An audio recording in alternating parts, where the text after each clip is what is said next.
Hola, soy Sonia Moll y este poema que voy a recitar ahora es del libro Y Dios en algún lugar, editado por Godall Edicions. Alzheimer.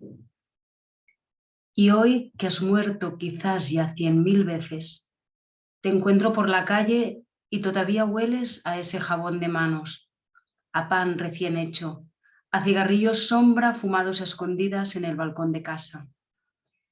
Te encuentro y me sonríes y ya no quiero saber de qué color es la muerte que me toca llorar hoy. ¿Qué trocito de cordura se te ha desprendido mientras dormías? Te encuentro y tienes la voz de las canciones antiguas, del Cuídese, mijita, del Tapa't, que fa fred. Y aunque hayas muerto ya 100.001 veces, te encuentro por la calle y sigues siendo tú tras las aristas de otro camino ciego en tu laberinto sin hilos de Ariadna.